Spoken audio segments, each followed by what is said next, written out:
합동연합학술원 1569회차 유튜브 강의를 시작합니다. 이 내용은 며칠 전에 인문학 강의는 잠시 쉬고 이후에 해드리기로 하고, 오늘부터는 여러 번 걸쳐서 주님 없는 복음, 이 지구상의 주님 없는 복음 하면 좀 이상하죠. 이건 교회에 경고하는 의미가 있습니다. 교회 안에는 목회라든지 설교하는 모든 상황이 주님 없는 복음 속에서 살아가고 있다. 교회가 운영이 되고 있다. 또는 주님이 원하는 것은 교회 안에 모든 신앙이 밖으로 나가서 퍼져서 온 세상을 뒤덮어야 되는데, 복음으로 뒤덮어야 되겠죠. 근데 이렇게 되질 않고 세상에 있는 세속 문화, 정치 또는 여러 가지 타락한 것들이 교회 안에 들어와서 혼재되어 있습니다. 21세기 교회, 과연 어디에서 진정한 우리는 성전을 또는 예배당을 볼 수 있을지, 또는 우리 교인들을 볼 수 있을지, 그걸 생각한다면은 오늘부터 하는 내용은 설교로 이용해도 되고, 여러분이나 내가 강의로 듣고 은혜 받는 시간이 되기를 진심으로 축원드립니다. 나를 따라오라고 예수님께서 말씀하셨죠. 그 말씀의 진짜 의미는 무엇일까? 1569회차 유튜브 영상이 업그레이드 돼서 내일 올라갑니다. 그 다음에 이 자료, 이 설교 또는 강의 자료는 밴드가 있어요. 합동연합학술원 밴드로 가입하셔서 이 자료를 다운받아서 사용할 수도 있습니다. 자료를 원하시는 분들은 밴드에 가입을 해야 되는데, 가입 절차를 모르시는 분은 저에게 연락을 해 주시면 가입할 수 있도록 절차를 밟아드리겠습니다. 자, 그럼 시작합니다. 고린도전서 12장 3절에서 이렇게 나옵니다. 그러므로 내가 너희에게 알리노니 하나님의 영으로 말하는 자는 누구든지 예수를 저주할 자라 하지 아니하고, 또 성령으로 아니하고는 누구든지 예수를 주님이시라고 말할 수 없다. 이렇게 말씀하고 있습니다. 예수님은 구세주일 뿐만 아니라 우리의 주님이십니다. 분명히 알고 계셔야 합니다. 이것은 기독교의 유일하고 중심적이며 근본적이고 구별이 되는 신조입니다. 또한 참된 그리스도인 모두가 반드시 고백해야 할 가장 핵심적인 고백입니다.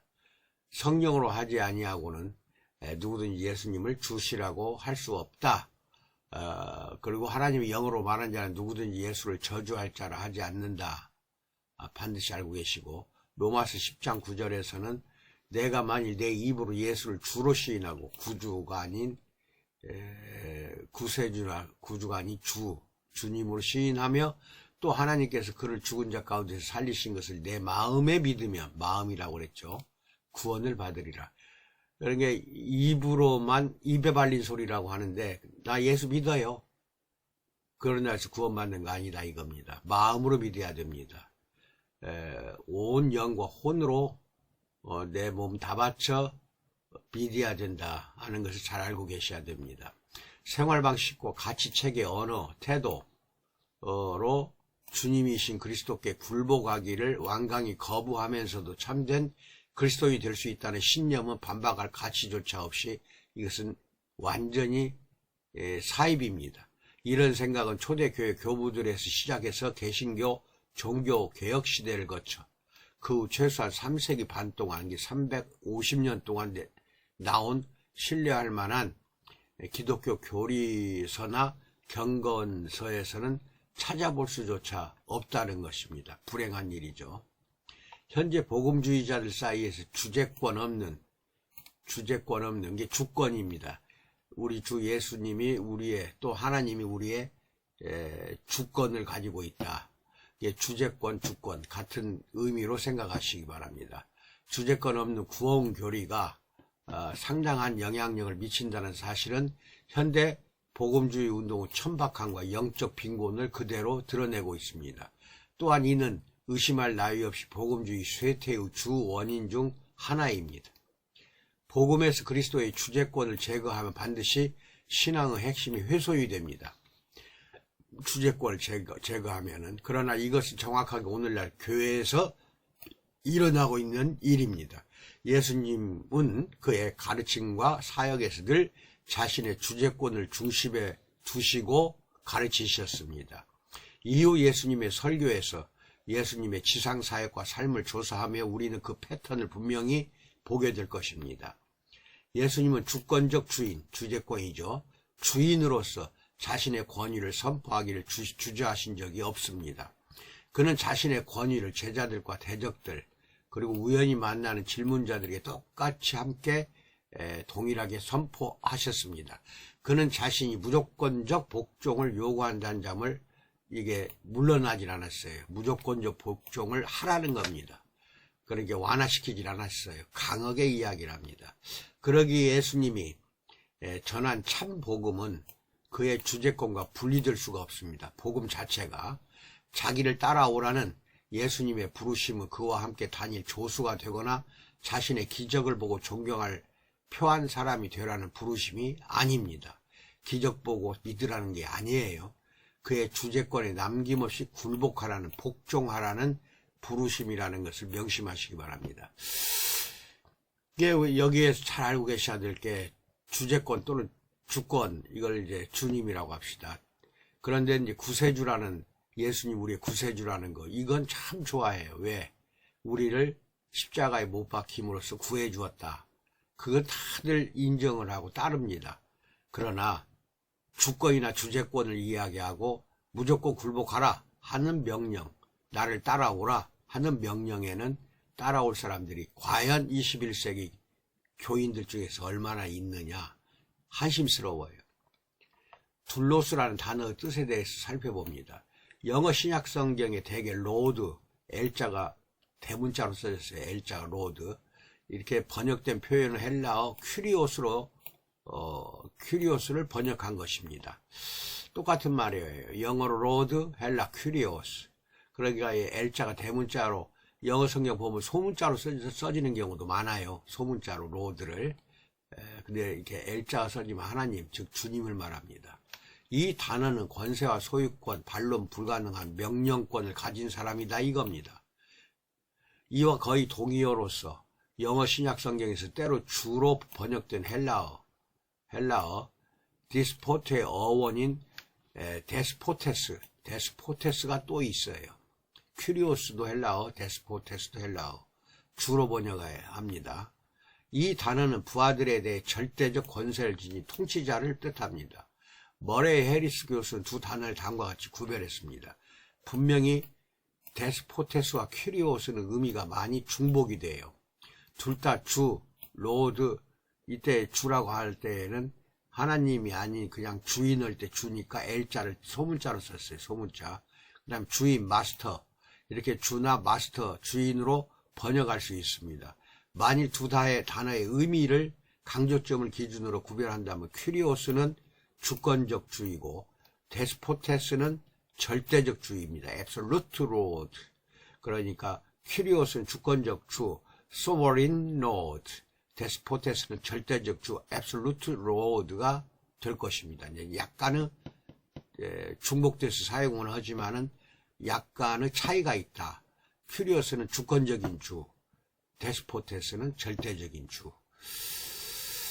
기억을 하시고, 신약에서 두 단어는 그리스도를 주로 언급할 때 사용되어 있습니다. 예를 들어 요한복음 13장 13절에서 예수님은 자신을 가르쳐서 큐리오스라고 되어 있어요. 너희가 나를 선생이라 또는 주라 하니, 여기서 이제 큐리오스예요. 너희 말이 옳도다, 내가 그러하다, 이렇게 말씀하십니다. 예수님의 이 세상 2부 형제들이 있었죠. 그 중에 유다가 있어요. 유다가 쓴 유다서 4절에서는 두 단어를 나란히 사용하고 있다 하는 것도 잘 알고 계시기 바랍니다. 데스포테스와 큐리오스를 나란히 쓰고 있다.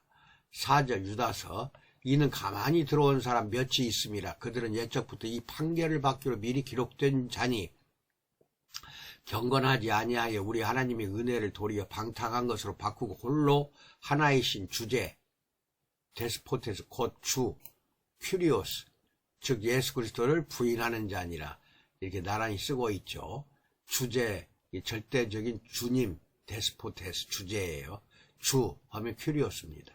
두 단어 매우 강력합니다. 둘 다 신약시대 당시 노예제와 관련된 어휘라는 거 잘 알으세요. 이 둘은 서로 사람에게 다른 사람에게 절대적 지배권을 가진 주인 즉 노예 소유자입니다. 예, 그때 당시 주님 즉 큐리오스나 데스포테스는 노예를 거느리는 주인을 가리킬 때도 사용되었다. 그에게 속한 자들은 주인의 지시에 따라 순종할 의무가 있어요. 왜? 노예이기 때문에 그렇습니다. 이 둘로스가 아까 그 노예란 뜻이에요. 그들이 그렇게 하기로 선택했기 때문이 아니라 그들에게 순종하지 않을 정당한 자유가 없어요. 우리한테는요. 순종하지 않을 권리나 자유가 없습니다. 그러므로 주, 큐리오스, 주인, 데스포테스가 있는 곳에는 반드시 노예, 둘로스가 있다는 겁니다. 노예가 없는 큐리오스나 데스포테스는 있을 수 없어요. 둘로스가 없는 주인은 없다는 겁니다. 한 개념은 필연적으로 그렇게 명제적으로 다른 개념을 암시도 하고 있다는 겁니다. 예수님이 입술로는 그를 존경한다 하면서도 입 벌린 소리로 삶으로는 그러지 아니하는 사람들을 책망하신 이유가 이 개념으로 설명이 됩니다. 누가복음 6장 46절 너희는 나를 불러 주여 주여 하면서도 어찌하여 내가 말하는 것을 행하지 아니하느냐. 이거 잘못된 거죠. 행하지 아니하면은 이거는 진실로 예수님을 주님이라고 믿지 않는다고 봐야 됩니다. 즉 구원받지를 못한다는 겁니다. 그래서 이 둘로스라는 헬라어는 신약성경에 아주 흔하게 나오는 단어입니다.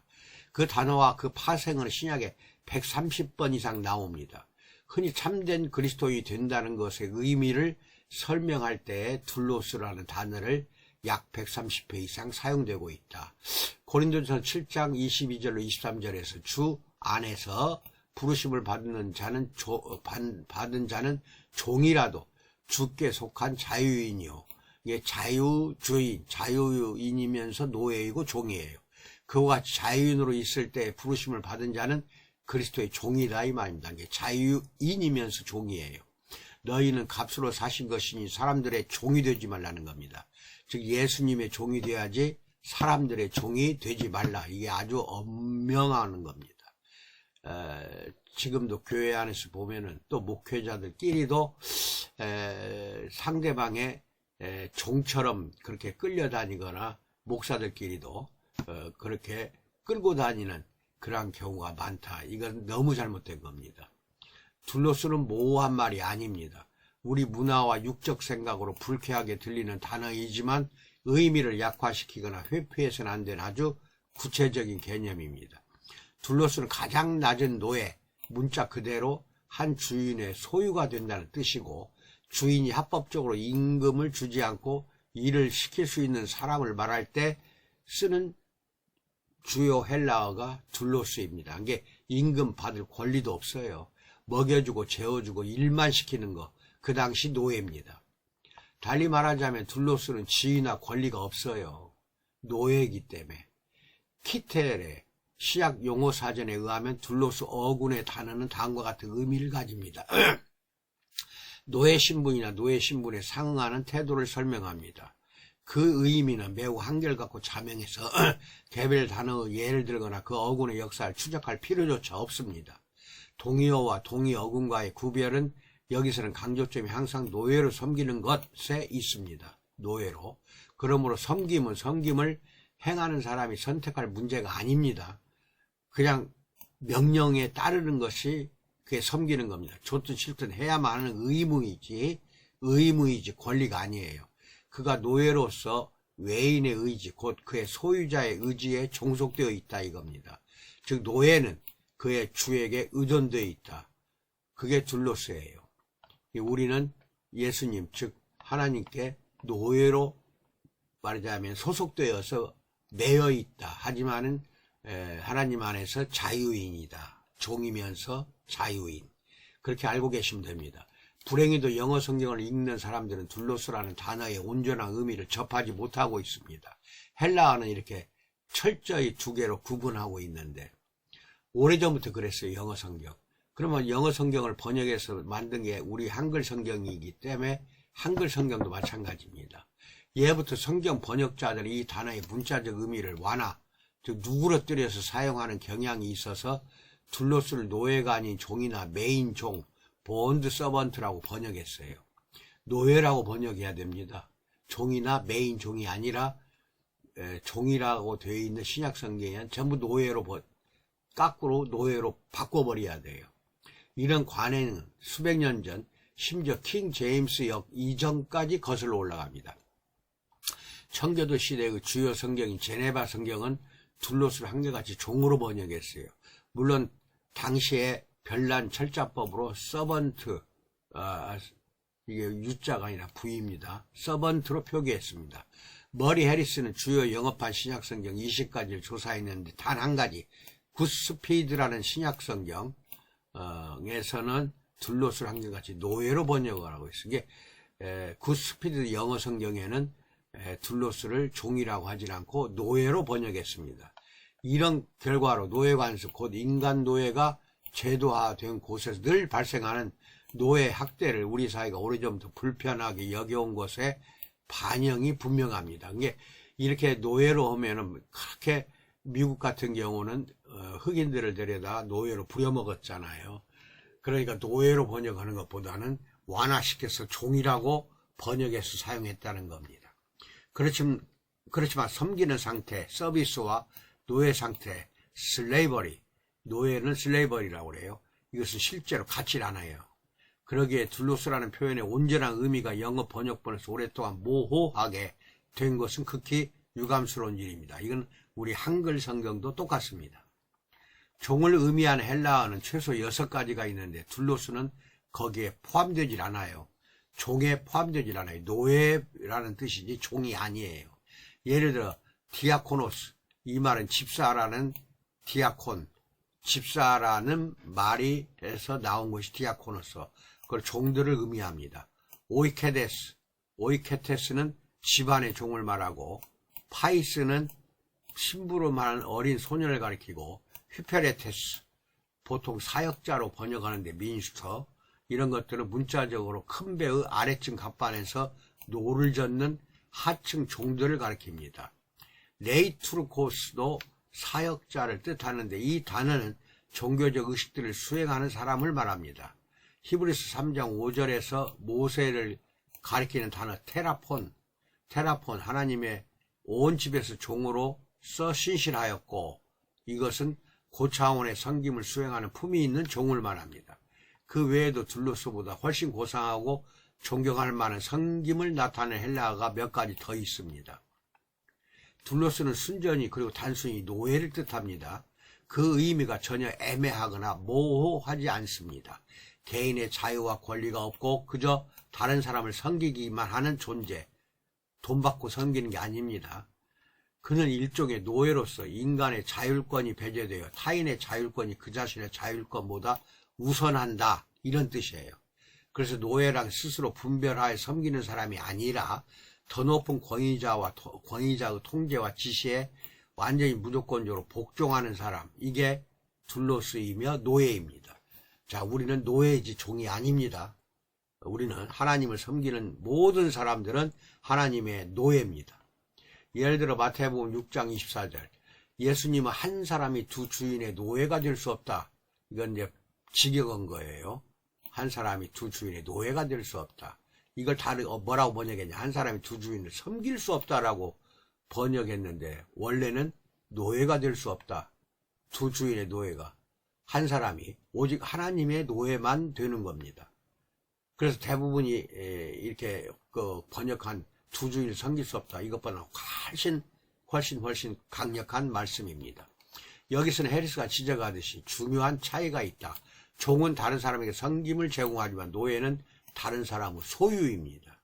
중요한 이야기입니다. 이는 단순히 뉘앙스의 문제가 아닙니다. 성경은 그리스도인이 후자의 범주, 후자라는 것은 이겁니다. 다른 사람의 소유. 이게 여기에 우리는 해당이 돼요. 그 다음에 고전 6장 19절로 20절에서 너희 몸은 너희가 하나님께로부터 받은 바 너희 가운데 계신 성령의 전인 줄, 성전이에요. 성령의 전. 알지 못하느냐? 너희는 너희 자신의 것이 아니라 값으로 산 것이 되었으니 그런즉 너희 몸으로 하나님께 영광을 돌려라 라고 말씀합니다. 우리의 주인은 우리를 값주고 사셨습니다. 베드로후서 2장 1절 찾아보세요. 구체적으로 말하자면 우리는 하나님을 위해 그리스도의 고귀한 핏값을 하나님께 팔려버린 겁니다. 계시록 5장 9절 보세요. 이것이 바로 그리스도인의 본질적인 뜻입니다. 그리스도인 하면은 노예, 주님의 노예, 즉 우리 하나님의 노예, 이렇게 이야기하면 됩니다. 로마서 14장 7절로 9절에서 우리 중에 누구든지 자기를 위하여 사는 자가 없고 자기를 위하여 죽는 자도 없어요. 나를 위해 살고 나를 위해 죽는 자도 없다. 우리가 살아도 누구를 위해서? 주를 위해서 살고 죽어도 주를 위해서 죽는다는 겁니다. 나를 자신을 위해서 살거나 죽는 게 아니라 주를 위해서 살고 죽는다. 즉 사나 죽으나 우리가 주의 것이라는 겁니다. 이게 노예의 참 뜻이에요. 이를 위하여 그리스도께서 죽었다가 다시 살아나셨으니 곧 죽은 자와 산 자의 주가 되려 하심이라 라고 바울 사도는 말하고 있습니다. 두 번째, 왜 그런 혐오스러운 개념을 사용했을까에 대해 살펴봅니다. 한편으로 우리는 성경 번역자들이 둘로스의 의미를 완화시킨 이유를 알만도 합니다. 노예라는 말은 너무 부정적인 이미지와 너무 심한 순환을 떠올리게 하기 때문에 흑인들 다 데려다가 노예로 부려먹었잖아요. 우리는 본능적으로 그것을 피합니다. 오래전 나는 이 주제로 노스캐롤라이나에서 열린 목회자 대회에서 강의한 적이 있다. 강의 후 질의응답 시간에 한 점잖은 흑인 목사가 일어서서 정중하게 물었다. 노예제는 극히 혐오스러운 것이었습니다. 그런데 어떻게 우리 회중에게 그들이 예수 그리스도의 노예라고 전할 수 있겠습니까? 흑인이라면 당연히 이런 말이 나오죠. 왜? 그동안 엄청나게 백인들에 의해서 핍박받고 노예로 종살이를 했잖아요. 물론 그 목사는 모든 설교자와 신실한 사역자가 우리 시대의 불신자들에게 그 순수한 복음을 전할 때 맞닥뜨리는 동일한 딜레마를 말했을 뿐입니다. 우리는 본질적으로 인간의 지혜에 반하는 메시지를 선포하고 있습니다. 이게 인간의 지혜에 반하는 메시지입니다. 이게 노예라는 것은 인간의 지혜로는 상상이 안 되잖아요. 상상이. 노예제는 상식을 지닌 모든 사람에게 혐오스러운 것이다. 서너 세대 전 조상이 노예였던 사람은 우리나라 한국도 옛날 노예제가 있었어요. 노예들 다 집에서 먹여주고 재워주고 일만 시켰어요. 그래서 조상이 노예도 노예 소유자도 아닌 사람에 비해 노예자에 대한 혐오가 훨씬 클 것입니다. 어쨌거나 노예가 된다는 것은 자신의 배경과 상관없이 우리에게 매력적이지 혹은 고상하지 않습니다. 특히 현대 서구 문화에 자란 사람들, 즉 우리나라도 마찬가지입니다. 현대 우리나라 사람도 예수님이 자신의 주재권을 선포하시며 주재권은 소유권을 말합니다. 노예와 같은 절대적 순종을 명령하신 것이 어떤 의미인지 이해하지를 못하거나 어려워합니다. 그러나 이것을 이유로 그리스도를 주로 여기며 그분께 복종해야 한다고 성경이 우리에게 분명히 가르치는 의미를 무시하거나 완화시켜서는 절대 안 된다. 무조건 복종입니다. 우리가 알아둘 것이 있습니다. 노예제는 1세기에도 결코 매력적인 제도가 아니었어요. 예수님 당시에도. 당시 노예제는 로마 사회에 확고하게 자리 잡고 있었는데 완벽하게 그때는 합법적이고 만연해서 거의 문제가 되지 않았습니다. 모든 노예가 부당한 대우를 받지는 않았지만 대부분은 부당하게 대우받았어요. 특히 로마 스타일의 노예제는 끔찍한 학대를 막을 수 없기로 악명이 높았습니다. 물론 노예 자신은 좋은 대접을 받든 억압을 당하든 할 수 있는 일이 아무것도 없었어요. 정리하자면 비록 노예제가 사회 경제적 구조상 필요하다는 생각이 널리 퍼져 있긴 했어도 노예라는 신분에 대한 개념은 보편적으로 혐오스러운 것이었어요. 1세기도 그래요. 1세기에도. 다른 사람은 둘로서 노예가 되기 원하는 사람은 한 사람도 없었다 이겁니다. 우리나라도 마찬가지입니다. 우리나라. 이렇게 볼 때 예수님이 제자를 노예로 묘사하신 것은 현재나 당시에도 대중의 취향이나 느끼는 필요, felt need에 호응받지 못하는 것이었습니다. 오히려 당시의 사람들은 실생활에서 노예를 부리거나 접했기 때문에 예수님이 절대적으로 자기를 부인하고 여러분이나 나나 자기 스스로를 부인하고 그의 주재권에 복종하라고 하신 그 요구의 의미를 현재 우리보다 훨씬 더 생생하게 이해했던 것입니다. 예수님이 자기를 따르는 비용을 말씀하실 때 분명히 그는 자존심에 호소하지 않으셨으며 노예가 아닌 제자를 구한다는 듯 갈릴리와 유대 사람을 속이지도 않았습니다. 예수님이 말씀하시는 주의가 얼마나 비천한지 그들은 우리보다 훨씬 잘 이해했습니다. 사실상 초대교회에 많은 사람이 노예였습니다. 그래서 서신서에는 노예가 그리스도의 성품과 거룩함을 반영하기 위해 어떻게 행동해야 하는지 지침을 주는 본문이 아주 많아요. 지금 말하는 본문 다 찾아보세요. 에베소서 6장 5절로 8절, 골로새서 3장 22절, 디모데전서 6장 1, 2절, 디도서 2장 9절로 10절, 베드로전서 2장 18절로 21절 전부 찾아보십시오. 지침을 주고 있습니다. 행동 지침. 세 번째, 기분 좋은 복음의 문제점에 대해서 살펴봅니다. 기분 좋은 복음, 좋을 리가 없겠죠. 그리스도는 주인이시고 그리스도인은 노예라는 개념은 현재 복음주의 기독교 어휘에서는 거의 완전히 사라져버렸어요. 이 걱정이에요. 오늘날 교회 노예라고 하면 그 교인들 다 떠나버릴 것입니다.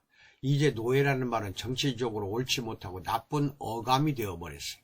뿐만 아니라 우리 세대는 자유와 개인의 성취라는 개념을 좋아합니다. 왜 이렇게 자유민주주의 하면서 자유를 집어넣는지. 민주주의 속에는 이미 자유가 들어가 있는데 그 앞에 자유를 왜 붙입니까? 우리 시민 또는 국민이 주인이 되는 주의, 그게 민주주의니까 그 안에 자유가 들어가 있어요. 하지만 이것은 세상살이에서 사용되는 말이고, 교회는 또 교회라기보다 우리는 믿는 교인으로서는 우리 주님의 노예일 뿐이에요. 모던 또는 포스트 모던 시대 사람들은 자유를 스스로 살기를 갈망합니다. 게다가 교회가 갈수록 세상적으로 되어감에 따라 모든 세상적인 타락과 퇴폐 문물 문화가 다 들어왔어요. 교회로. 그래서 성경이 가르치는 진리, 또 예수님을 우리의 절대적 주와 주인으로 받아들여야 한다는 의무는 복음주의 의식에서 다 사라져버렸어요. 이게 참 걱정입니다. 우리 세대의 교회는 구원 얻는 신앙과 그리스도인의 제자도 전부를 몰지각하니, 그러나 정치적으로는 옳아요. 그렇게 상투적인 용, 즉 예수님과 인격적인 관계라는 말로 축소시켜버렸어요. 물론 인격적인 관계를 맺어야 됩니다. 예수님도 우리를 친구라고 부르기도 했기 때문에. 하지만 이 그 말 속에는 노예라는 개념이 있다는 것을, 그 이면에는 노예가 있어요. 이 모호한 말은 지난 30-40년 동안 복음주의자들이 복음을 얼마나 파괴적으로 모호하게 다루어왔는지, 즉 잘못 다루어왔는지를 보여주고 있어요. 마치 그리스도가 우리의 친밀한 친구는 되지만, 친밀한 친구, 우리는 우리의 주는 아니시라는 듯, 이게 친밀한 친구이면서 주예요. 다루어온 것이다. 결론적으로 이것이 주제권 없는 메시지의 골자입니다. 즉 지금 여기서 예수님을 구주와 친구로 삼되 그의 권위에 굴복할지 이것은 나중에 결정해도 된다는 것입니다. 아닙니다. 당장 예수님을 마음으로 믿는 사람은 반드시 노예처럼 복종합니다. 그리스도인이 된다는 것의 의미를 이 이상 심하게 왜곡할 수는 없습니다. 12 제자 중에도 주와 주인이신 예수님의 권위에 진정으로 굴복하지 아니하고 예수님의 친구로만 보이려고 했던 제자가 있었어요. 바로 유다입니다. 수많은 사람이, 그리고 사탄도 예수님의 지상사역 기간에 그와 인격적인 관계를 맺었지만 주님으로는 받아들이지 않았어요. 그러나 이제 곧 살펴보겠지만 예수님의 참된 친구는 오직 그의 말씀을 행하는 사람들이었어요. 이게 그의 말씀을 행한다는 건 뭐예요? 노예라는 뜻입니다. 이게 내적으로, 내면적으로는 노예예요. 노예, 친구라고 하지만은 그 내적으로는 노예라는 것을 잊어서는 안 됩니다. 요한복음 15장 14절. 이게 그의 말씀을 온전히 행하는 사람이 친구라는 것은, 온전히 행한다는 것은 노예의 참모습을 보여주는 것입니다. 주제권으로 장난을 치기 시작한 사람들이 둘로스라는 단어의 의미와 그것이 필연적으로 큐리오스와 연관되는 사실을 이해했더라면 이 논쟁은 훨씬 덜 시끄러웠을 것입니다. 그리고 주재권 없앤 교리, 이거 이단 사이비가 다 여기에 들어가요. 분명 엄청난 저항에 부딪혔을 것입니다. 솔직히 지난 몇 세대의 그리스도인들이 그리스도의 노예가 된다는 것이 무엇인지 기본적으로 이해만 했더라도 오늘날 현재의 복음주의가 이처럼 크게 어긋나가 빛나지는 않았을 것입니다. 이 진리가 번영신학, 이거 참 번영신학이 문제예요. 그리스도인은 건강과 부와 성공을 자신의 말로만 만들 수 있다는 사상의 어떤 의미가 될지 생각해 보십시오. 번영신학은 노예를 감춰버립니다. 노예, 종도 감춰버려요. 오직 개인의 건강, 부, 성공 이것만 생각합니다. 또 느끼는 필요의 충족과 개인적인 만족의 성취를 그리스도를 따르는 인센티브로 약속하는 시장지향적인 교회 성장 철학이나 지금 당신이 최고의 삶, 즉 잘되는 나로 번역 출판 조엘 오스틴 번역 신학의 우두머리입니다. 이 사이비예요. 이 사람 책 읽지 않는 게 좋습니다. 이것을 보장하는 허황된 신앙 추구, 우리 스스로가 진리를 정의할 수 있다는 포스트 모던 개념, 우리 자신이 이제는 주인이라는 것이 포스트 모던이에요. 자율이니까. 자기 스스로가 내가 자율적인 인간이다. 자유를 추종한다. 나는 자유밖에 없다. 자율적으로 내가 내 삶을 산다. 주님이 없는 개념이 포스트 모던입니다. 이런 사상들은 모두 그리스도인이 다른 이, 즉 절대적 주인이신 그리스도의 뜻에 완전히 종속된 노예라는 성경의 원리와 맞질 않아요. 우리는 성경의 가르침을 들어야 합니다. 그리고 지금은 어려운 진리의 실상을 정직하게 마주대야 할 때가 왔어요.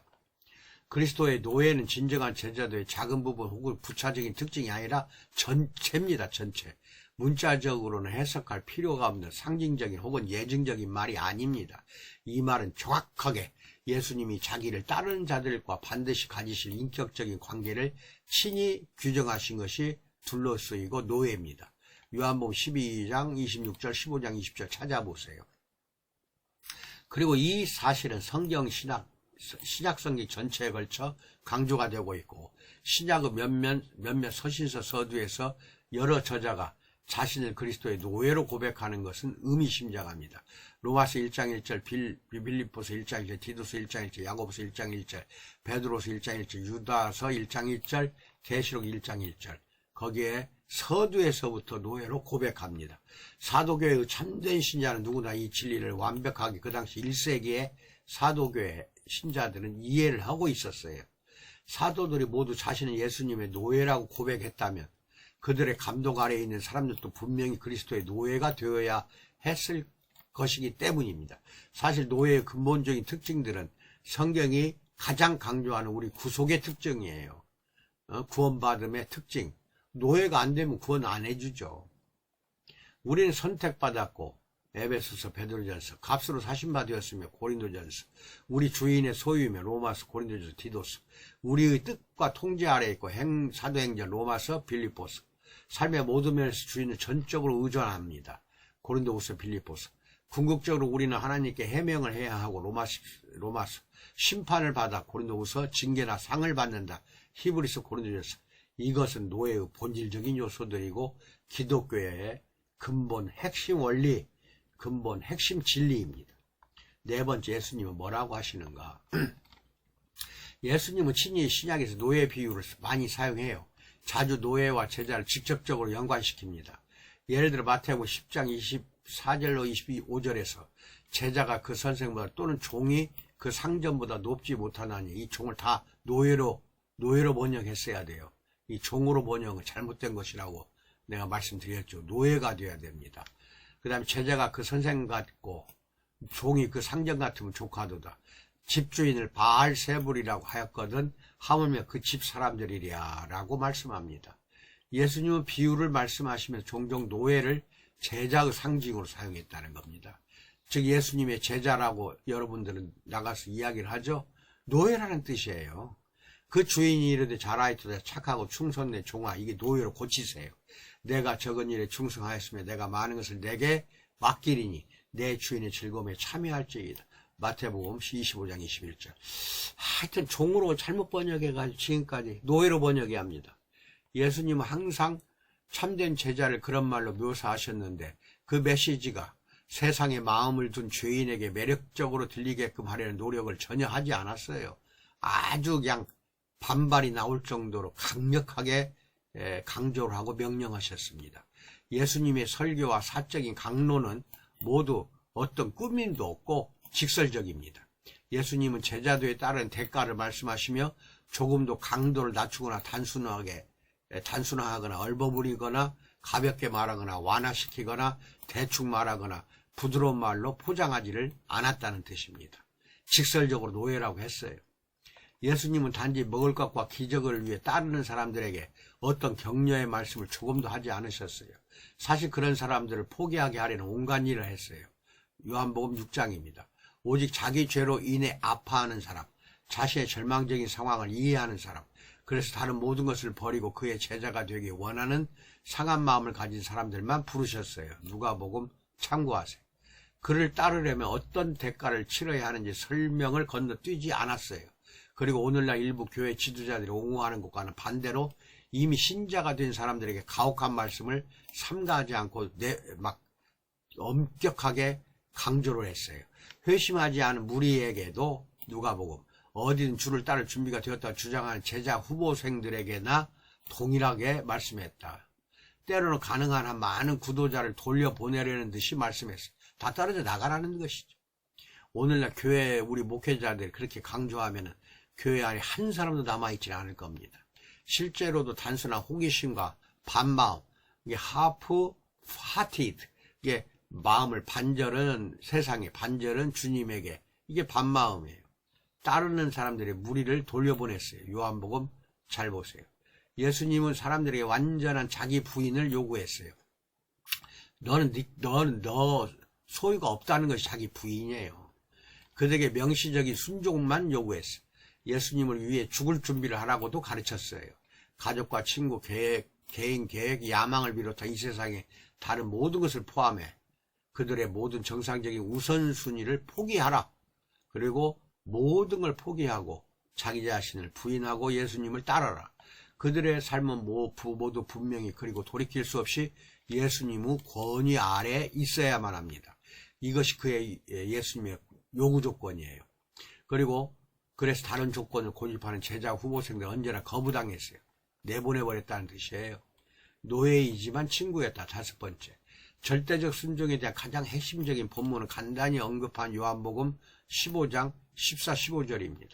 너희는 내가 명하는 대로 해가면 곧 나의 친구라. 이제부터 너희를 종이라 노예라 하지 아니하리니. 노예는 주인이 하는 것을 알지 못함이라. 너희를 친구라 하였노니 이제 내가 내 아버지께 들은 것을 다 너희에게 알게 하였습니다. 이게 친구라고는 했지만 내면적으로는 복종을 해야 되기 때문에 노예일 뿐입니다. 우선 이 본문이 순종이라는 근본적인 원리에서 시작하는 것에 주목하셔야 돼요. 여기 있잖아요. 내가 명하는 대로 행한다. 이 순종이잖아요. 이것을 조건으로 생각해야 돼. 이걸. 그랬을 때 나의 친구다 이 말입니다. 그리고 이게 순종할 때 명하는 대로 행하는 건 노예고, 그렇게 노예로 살다 보니까 나의 친구가 되었다 이겁니다. 예수님은 주로서 그들에게 명령 내리시며 그들은 예수님께 순종해야 합니다. 예수님이 그들의 주인이고 그들은 예수님의 말은 무엇이든지 해야 할 의미를 지닌 종, 즉 노예입니다. 그들에 대한 예수님의 권위는 절대적이고 그들의 순종은 여지없습니다. 그렇지 않으면 그의 친구가 아닙니다. 예수님은 순종하면 친구가 된다고, 다시 말해 섬김을 통해 그의 호의를 획득할 수 있다고 말씀하는 것이 아닙니다. 이것을 이해하는 것이 중요합니다.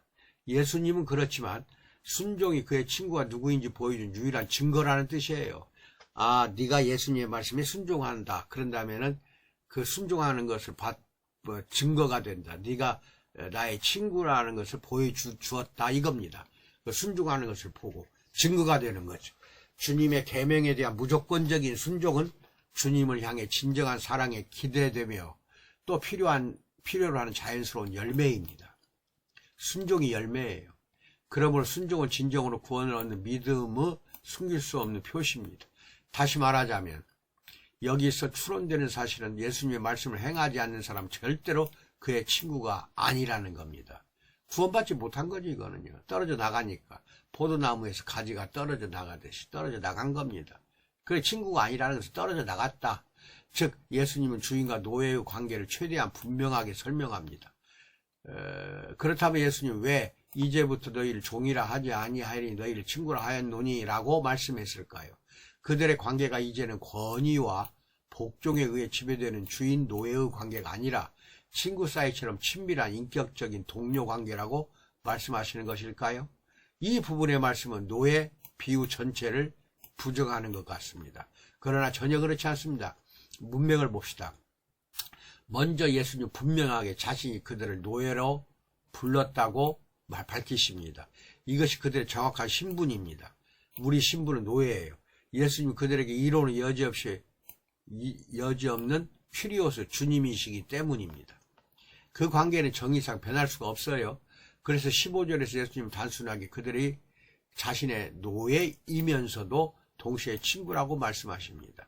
그리고 노예와 친구 사이를 구분하는 이유를 종은 주인이 하는 것을 알지 못하기 때문에 친구는 알 수가 있다 이것입니다.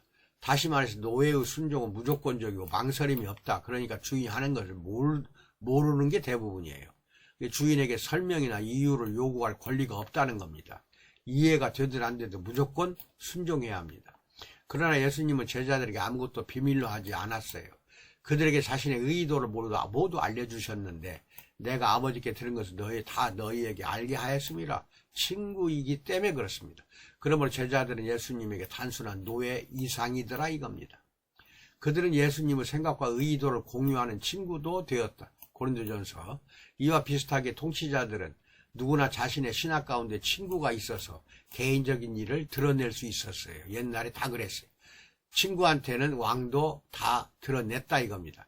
그러나 그들은 여전히 그렇다고 해도 친구는 아닙니다. 부하지. 친구처럼으로 생각하면 돼요. 자신의 주 혹은 주인과 친구가 되는 것이 그들의 관계에서 내재하는 그 권위가 있어요. 내재하는 그 권위는 없애버리지 않았다는 겁니다. 즉 노예의 순종은 그대로 지금까지도 지켜져야 하는 겁니다. 주인과 노예 사이 이런 친구 개념은 로마 시대에 생소한 것은 그때 당시 아니었어요. 빌레몬서 보세요. 매우 이례적인 것이기는 했어요.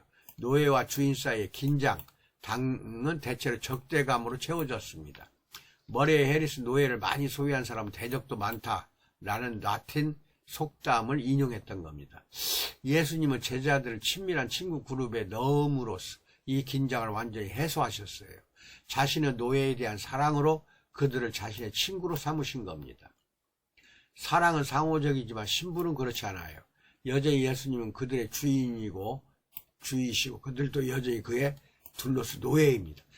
다시 말해 그들이 친구라고 해서 허물없는 단짝이나 또래 관계는 아닙니다. 예수님은 여전히 그들의 주와 주인이고 그들은 완전히 그에게 속한 노예입니다. 머레 해리스의 다음 말을 보세요.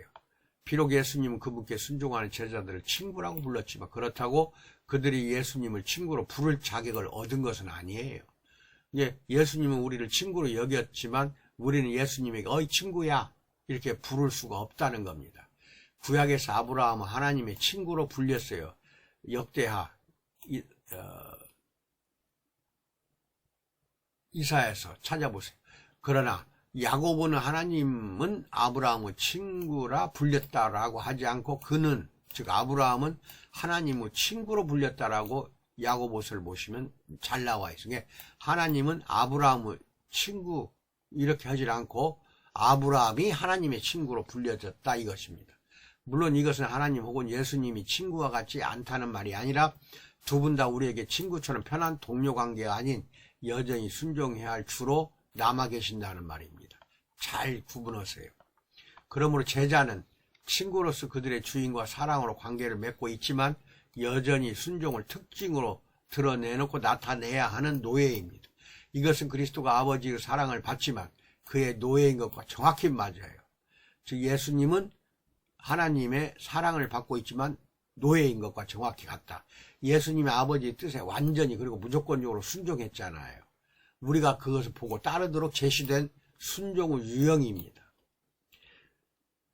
빌립보서 2장 5절로 8절 너희 안에 이 마음을 품어라. 곧 그리스도 예수의 마음이니 그는 근본 하나님의 본체시나 하나님과 동등됨을 취하지 않았잖아요.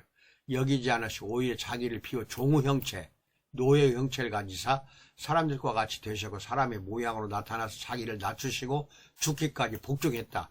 즉 예수님도 하나님한테 죽기까지 복종해서 즉 노예였다는 겁니다. 그런데 하물며 우리는 예수님의 노예가 안 된다면 말이 아니죠. 여섯 번째, 노예와 진정한 자유.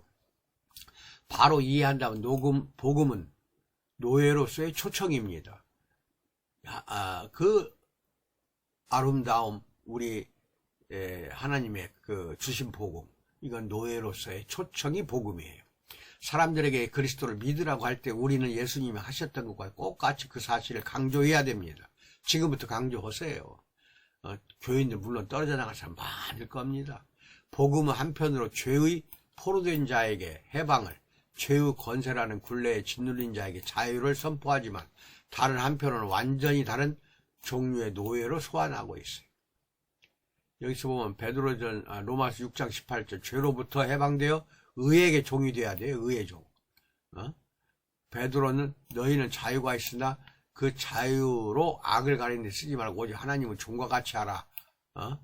다 나오잖아요. 두 가지 다 중요합니다. 그리스도 노예에게는 영광스러운 자유가 있어요. 아들이 너희를 자유롭게 하면 너희가 참으로 자유로우리라. 요한복음. 또 그리스도의 참된 제자가 된다는 것은 인간의 자율에 종집을 찍는 겁니다. 인간 자기 자신의 자율권이 우리엔 보장되질 않았어요. 사실 인간의 자기결정권은 환상입니다. 그것이 제공하는 단 한 가지 자유는 바로 의로부터의 자유, 로마서. 그런데 이야말로 죄의 종이 되는 핵심이며 그 결과로 그 필연적인 결말은 사망과 파멸입니다. 만일 우리가 죄와 그 모든 결과들로부터 진정한 자유를 원한다면 우리에게 필요한 것은 자율이 아니라 다른 종류의 속박, 즉 그리스도의 주재권에 대한 완전한 굴복입니다. 다시 말해서 모든 사람은 누군가를 주인으로 섬기고 있어요. 진정으로 독립하여 자치를 하는 사람은 없습니다. 우리는 모두 이런저런 방법으로 노예가 되어 있습니다. 사도 바울입니다. 로마서 6장 16절로 20절 너희 자신을 종으로 내주어, 이거 노예입니다. 종을 다 노예로 고치세요. 그 순종함을 받은 자의 종이 되는 줄을 너희가 알지 못하느냐. 혹은 죄의 노예로 사망에 이르고 혹은 순종의 노예로 의에 이르느니라. 하나님께 감사하리로 너희가 본래 죄의 노예이더니 너희에게 전하여 준 바 교훈의 본을 마음으로 순종하여 죄로부터 해방되어 의에게 노예가 되었느니라. 너희 육신이 연약함으로 내가 사람을 예대로 말하노니 전에 너희가 너희 자체를 부정과 불법에 내주어 불법에 이른 것 같이 이제는 너희 지체를 의에게 노예로 내주어 거룩함에 이르라. 너희가 죄의 노예가 되었을 때에는 의에 대하여 자유로웠느니라. 로마서 6장 16, 20절. 이게 의에 대해서 자유롭다, 의에 대해서 노예가 돼야죠. 이 진리를 얼버무리거나 부정하면 복음이 아니라는 것입니다. 예수님이 전한 복음은 죄인들에게 그들의 독립을 포기하고 자신을 부인하며 나란히 그분의 의지에 굴복하고 모든 권리를 버림으로써 주님의 소유가 되고 다스림을 받으라고 부르시고 있어요. 자율권을 다 내려놓으세요. 우리가 예수님을 주 큐리오스라고 고백하는 것입니다. 이 말이 실제적으로 의미하는 것은 무엇일까? 에드윈 야마우치는 이렇게 말합니다. 그것은 우리가 포로가 되고 패배하여 노예가 되었다는 뜻이에요. 그러나 우리는 우리를 사로잡은 자가 사랑과 자비의 군주이지 무조건 탄압하는 군주는 아니다. 우리의 노예살이에는 노예 같은 면이 전혀 없습니다. 노예는 노예인데 우리는 두려워하는 속박의 영을 다시 받지 아니했기 때문에 오히려 양제의 영을 받았기 때문에 노예는 노예지만은 노예 같은 면이 보이질 않아요. 노예살이는 하지만 즉 사랑과 자비로 우리를 사로잡고 계시기 때문에 그렇습니다. 또한 우리가 노예로 전락한 것 굴욕도 악화도 아니다. 우리는 하늘 궁전에 섬기도록 높임받았고 더 높은 본성을 이미 부여받았습니다. 그것은 또한 다른 주인이 믿을 수 없을 정도의 값을 치르게 한 우리의 속전, 우리를 구하니라고 예수님이 십자가에 못 박혀 돌아가신 것이 속전을 지불한 거예요. 왕이 가진 엄청난 양의 재산 전부로 우리를 산 것도 아니고 어떤 귀한 기술로 우리를 산 것도 아닙니다. 사랑스럽지도 않고 공로도 없고 거역하는 마음을 지닌 우리를 주님 자신의 고귀한 보혈로 구속해 주셔 구원해 주었어요. 이렇게 그리스도께서 우리를 값주고 사셨으므로 핏값이에요. 완전히 그의 것이다. 우리는 우리 것이 아니다. 예수님의 것이다. 이를 달리 볼 수 있는 방법이 없어요. 달리 또 해석할 방법이 없어요. 또한 예수님을 존경하지만 섬길 준비가 되지 않은 사람들에게는 이 메시지가 매력적으로 들리도록 조정할 합당한 방법도 없습니다. 예수님 자신의 메시지를 이 관점에 맞추신 적이 없습니다. 예수님은 자신을 존경해 줄 사람을 찾지 않았습니다. 제자, 그것도 대충 하는 제자가 아니라 노예로 부르셨습니다. 노예를 불렀어요. 이것을 그가 제자들에게 무조건적으로 순종하지 않는 사람들에게 아예 따르지 말라고 만류하신 이유도 설명합니다. 이처럼 예수님은 주저함도 변명도 없이 자신의 주제권을 선포했습니다. 그분께 대한 참된 믿음, 무조건적인 복종으로 시작됨을 분명히 하셨어요. 그러므로 구원 얻는 믿음의 자세는 노예 자세로 비유됩니다. 이것은 영광스러운 복종입니다. 그리스도의 노예가 된다는 것은 모든 참된 신자의 최고의 기쁨이 되어야 합니다. 그러나 이 복종의 자세가 없다면 그리스도께 마음 깊은 곳에서 대단한 존경심을 갖는다 해도 전혀 참된 믿음이 아닙니다. 그리스도의 주제권에 완전히 굴복하는 것이 진정으로 구원 얻는 믿음의 가장 중요한 요소입니다. 그러므로 그리스도의 주제권을 선포하는 일은 참된 복음에 절대적으로 필요합니다. 예수님이 우리의 주제권을 가진 주님이다. 선포하십시오. 앞으로의 설교에서 예수님의 생애와 사역 그리고 공적 강화를 다룬 장들을 탐구하는 동안 우리는 예수님이 한결같이 자신의 주제권을 중요한 주제로 삼았다는 것을 분명하게 보게 될 것입니다. 이 주제는 예수님의 공적 설교와 가르침을 지배했던 것입니다. 또 그가 하신 비유의 공통된 모티브였고 그가 설명하는 대부분의 교리적 기저에 있는 것입니다. 빌립보서 2장 10절로 11절에서 하늘에 있는 자들과 땅에 있는 자들과 땅 아래에 있는 자들로 모든 무릎을 예수의 이름에 꿇게 하시고 모든 입으로 예수 그리스도를 주라 시인하여 하나님께 영광을 돌리게 하시는 이 주, 이게 주제권 주님이에요. 구세주만 좋아하지 마세요. 이 말씀에 나는 구속이야 구속받은 자 노래와 복음의 이유를 관통하는 사상을 지금까지 일관되게 설명해 드렸습니다. 이게 주님이 계신 복음이에요. 이게 주님 없는 복음이 아니라 잘 기억하시기 바랍니다. 감사합니다. 건강하십시오.